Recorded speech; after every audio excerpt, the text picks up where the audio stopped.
Ok, déjenme contextualizarle este video. A mí me enviaron unas notas de voz de una persona que no es cristiana. La persona que envió las notas de voz no es cristiana, pero ella está en un grupo de clases de la universidad. Y aparentemente en su grupo de clases hay una hermana. Sí, hay una hermana eh, que parece que se prende en fuego, aleluya. Y aparentemente en el grupo, como en todos los grupos, habían algunos desacuerdos con enviar unas tareas, unas clases. Y la hermana, aparentemente muy temprano en la mañana, envió unas notas de voz. La voy a reproducir aquí ahora mismo en la nota de voz para que usted la escuche, pero con el compromiso de que por favor usted no se ría, no se ría, no se ría. No se vale ser cruel en esta vuelta. O sea, trate de no reírse. Por favor, prométame que usted no se va a reír. Porque aunque hemos comenzado bailando y como cherchando y como hablando así, realmente esto es un tema muy serio. Así que vamos a escuchar la nota de voz. Gloria a Dios. Buenos días. Dios le guarde. Dios le bendiga. Dios le cubra grandemente de una manera muy en especial a todos y todas. ¿Está bien? ¿Todo bien? Gloria a Dios. Sí. Bendito sea el nombre del Señor. ¿Dónde está el amor? ¿Dónde está el compañerismo? ¿Dónde está el compañerismo? ¿Dónde está el compañerismo? ¿Para qué este grupo? No era para compartir la tarea de aquellos que a veces no pueden ir o no podemos ir. Aleluya. Como ustedes también hacen sacrificio, aunque ustedes creen que los demás no hacen sacrificio, también tienen su lucha, tenemos nuestras dificultades, gloria a Dios, para llegar al lugar. Gloria a Jesús. Santo, si ustedes se hallan, gloria a Dios, que están más capacitados para mejor que los demás. Bendito sea el nombre del Señor. Yo le digo algo. Dios es que capacita. Dios que le da la inteligencia a la persona. Gloria a Dios para poder avanzar. Aleluya. Ay. No es con tu fuerza. Es con la fuerza que Dios te ha dado. No es con tu sabiduría. Es con la sabiduría que Dios le ha dado. Gloria a Jesús. Y eso para que compartan, bendito sea el nombre del Señor, con aquellos, gloria a Dios, que muchos, gloria a Dios, le están, gloria a Dios, gritando, mándenme una clase, compartan una clase, y ni siquiera una foto que tiran, gloria a Dios, de la pizarra, quieren compartir, gloria a Jesús, aleluya, mi alma bendice a Cristo. ¿Usted cree que eso es posible? Bendito sea el nombre del Señor, pero en aquel día, gloria a Dios, todo ojo lo verán. Anda, Mazuku, andamos, comparta con los demás. Porque usted mande una gráfica, gloria a Dios, gloria a Jesús, para que el otro la vea y pueda guiarse, gloria a Jesús. No es que usted le está compartiendo el conocimiento, porque eso viene, gloria a Dios, del entendimiento y tiene que salir de la persona. No es que con eso yo, aleluya, usted lo está subiendo, gloria a Dios, solamente con compartir. Aleluya.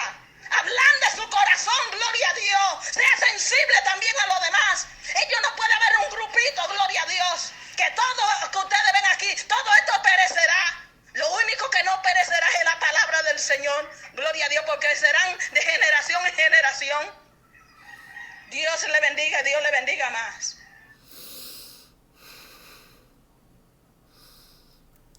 Yo sé que usted está pensando ahora mismo lo mismo que yo pensé en el momento en el cual escuché la nota. No, eso tiene que ser una broma, eso tiene que ser un relajo. Pero luego también me mandaron la nota de voz de la jovencita que pertenece a ese grupo, la cual no es cristiana y también recibió lo mismo. Y ella responde y dice esto. Les voy a mandar una nota de voz de un grupo que yo estoy de clase, que hay una evangélica que quería que le mandaran una clase y estaba desesperada y escuchan la nota que mandó. Suena como despectivo ese, una evangélica. Ten cuidado, muchachita. Bueno, el tema es que de todas formas es bien delicado lo que sucede aquí. Da mucha risa, es inevitable no reírse. Yo traté de no reírme, pero no pude, porque realmente da mucha risa la forma en la cual esa hermana está hablando y al mismo tiempo está hablando en lengua. Ella le está hablando al grupo como si estuviera predicando en el púlpito de una iglesia, como si estuviera reprendiendo en la iglesia. Entonces es muy evidente que ella está muy molesta, ella está muy incómoda. Y entre todo eso mete versículo bíblico, meten cosas que dice, que la gente dice que dice la Biblia pero que realmente no dice.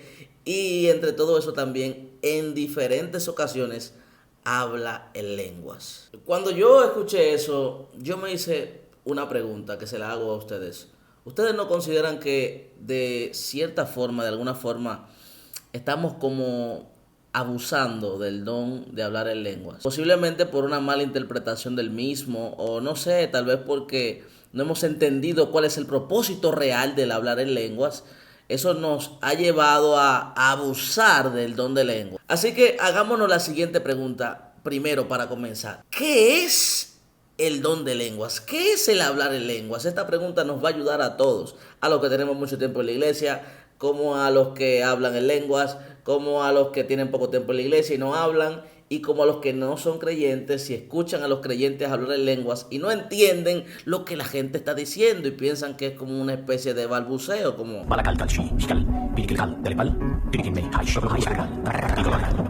para que usted entienda mejor, los creyentes, principalmente los pentecostales, hablamos en lenguas, porque yo también hablo en lenguas, Arabasai. No relaje con eso, no relaje. Y yo creo en la vigencia del don de hablar en lenguas. Pero los creyentes hablamos en lenguas porque es bíblico. Usted se preguntará, ¿en qué parte de la Biblia está el hablar en lenguas?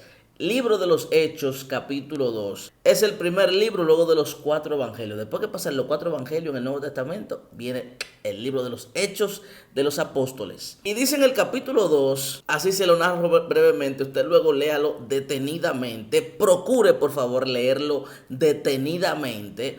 Que estaban todos los discípulos reunidos en el aposento alto en la fiesta de Pentecostés. Note bien que ellos están en una celebración judía, en una fiesta anual judía, lo cual implicaba que judíos de todo el mundo tenían que reunirse en ese lugar. Extranjeros de todo el mundo tenían que reunirse en ese lugar. Y dice la escritura que de repente vino como un viento recio, un viento huracanado, y cada uno fue lleno del Espíritu Santo y comenzaron a hablar en otras lenguas. Otras versiones, si usted lee el mismo versículo en diferentes versiones, se va a dar cuenta que dice que hablaron en lenguas extranjeras. Y me gustaría brevemente leerle lo que dice el versículo 5, que dice, aquí en la versión latinoamericana, dice: residían entonces en Jerusalén judíos piadosos, venidos de todos los países del mundo. Al oírse el ruido, se reunieron una multitud y estaban asombrados porque cada uno oía a los apóstoles hablando en su propio idioma. Escuche bien. Ellos estaban escuchando a los apóstoles, a cada uno de ellos hablar en el propio idioma de ellos. Fuera de sí por el asombro comentaban: ¿acaso los que hablan no son todos galileos? ¿Cómo es que cada uno los oímos en nuestra lengua nativa? Lo primero que tú tienes que entender es que hablar en lenguas no es balbucear, no es...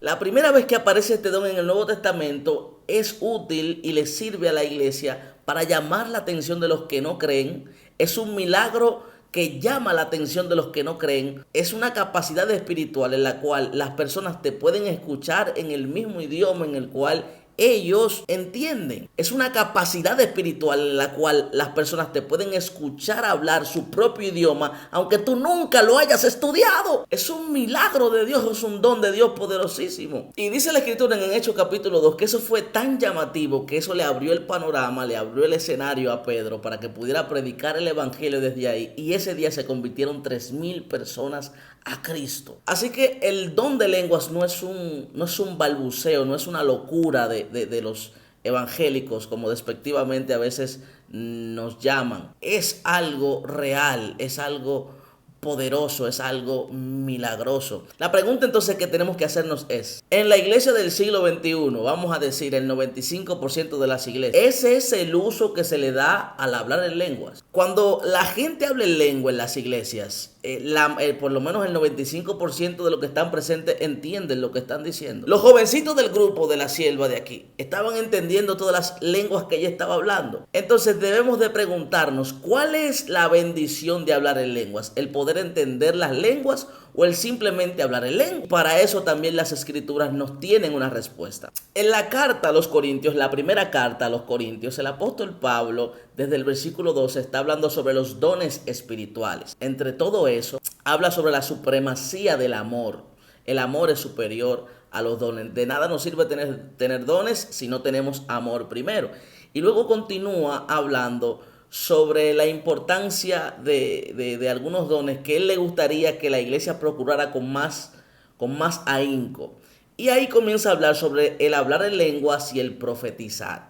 Y él claramente habla y dice que a él le interesa más que la gente profetice que hable en lenguas. ¿Por qué? Porque el que profetiza habla en un idioma que todo el mundo entiende y edifica a toda la iglesia, pero en la mayoría de los casos el que habla en lenguas solamente habla para edificarse a sí mismo. Usted lea detenidamente el capítulo 14 de Primera a los Corintios, se va a dar cuenta que él claramente dice que no tiene ningún sentido, no tiene ningún propósito que usted hable lenguas si nadie le está entendiendo. Claramente la escritura dice que el propósito de hablar en lenguas tiene que ser para que pueda ser bendecida toda la congregación. El único propósito que tiene el hablar en lenguas y que nadie las entiende es que tu espíritu sea edificado. Pero claramente el apóstol Pablo dice, hey, tu espíritu va a ser edificada, pero tu mente no va a recibir nada. Por lo tanto, tú vas a quedar como en lo mismo. Vas a quedar como en lo mismo. Vas a tener una sensación espiritual de fortaleza, de regocijo, pero tu mente se va a quedar vacía sin ningún tipo de revelación. Entonces, lo que el apóstol Pablo enfatiza es que si tú vas a hablar en lenguas, háblala con interpretación. Si vas a hablar en lenguas, procura que alguien interprete lo que estás diciendo. Y esta gran problemática que nosotros tenemos en las iglesias, donde abusamos del don de lenguas, bruscamente hablamos en lenguas sin ningún propósito, está desvirtuando nuestra imagen como iglesia. La gente está demasiado confundida. La gente piensa que si tú dices la verdad sobre las cosas que pasan en la iglesia, tú le estás restando valor o estás empañando el evangelio, como muchas veces me han puesto en los comentarios. No, nosotros estamos empañando el evangelio y le estamos restando poder al evangelio cuando hacemos las cosas sin propósito dentro del evangelio, cuando le restamos propósito al evangelio, cuando le restamos propósito a las cosas que hacemos dentro de la iglesia. Si estamos haciendo algo que no tiene ningún propósito, lo que va a hacer es que va a generar confusión entre las personas que nos escuchen y que nos vean. Por eso el apóstol Pablo le dice a los corintios, si usted no va a interpretar lo que está hablando en lenguas, mejor hable en lenguas para usted solo, o mejor cállese, mejor no las hable, para que no genere confusión entre la gente. Porque en un momento el don puede ser utilizado para edificación del cuerpo y en otro momento el don puede ser usado para llamar la atención de la gente. Pero si tú no puedes ni llamar la atención de la gente y lo único que estás generando es confusión, tienes que hacer silencio. Pero como nosotros hemos podido ver en esta nota de voz, estamos usando el don de lenguas para cosas que no están relacionadas con el mismo don. Estamos contextualizando esto y diciendo que la hermana está en una clase de la universidad. Y en la clase de la universidad, ella tratando de reprender a sus compañeros, le comienza a hablar lengua. Yo me imagino si la hermana tuviera un empleado, si ella tuviera una empresa o tuviera un compañero de trabajo en una empresa, la hermana le diría, gloria a Dios, y catarabasandra, mira, gloria a Dios, jefe, yo llegué tarde hoy, gloria a Dios, porque, rabasandra, mire, el tapón y el diablo se levantó, rabasandra. ¡No! Genera compus. Hagamos las cosas con un propósito. Como dice el apóstol Pablo, procuremos los dones, pero si vamos a procurar el hablar en lenguas, también procuremos poder interpretar las lenguas. No abusemos de los dones, no abusemos del don de lenguas. No presumamos ser demasiado espirituales. No hay necesidad de eso. La gente no se va a acercar a Dios porque tú aparentas ser muy espiritual. La gente se va a acercar a Dios cuando la gente vea que aunque tú eres una persona normal, igual que todos ellos, tú tienes la necesidad de buscar a Dios. Tú tienes la necesidad de refugiarte en Dios. Que aunque tú eres tentado, igual como ellos son tentados, tú tienes un refugio más poderoso que es la presencia de Dios y ellos no lo tienen. Y por eso ellos necesitan buscar a Dios. La presunción siempre ha alejado y confundido a la gente. Cuando tú hablas en lengua sin propósito, tú estás presumiendo espiritualidad. Tú no estás haciendo lo correcto. Por lo tanto, yo les exhorto a todos como iglesia, reflexionemos en esto, vayamos a las escrituras, leamos detenidamente y démonos cuenta que no vale la pena hablar en lenguas si no tiene un propósito. con lo que estamos diciendo.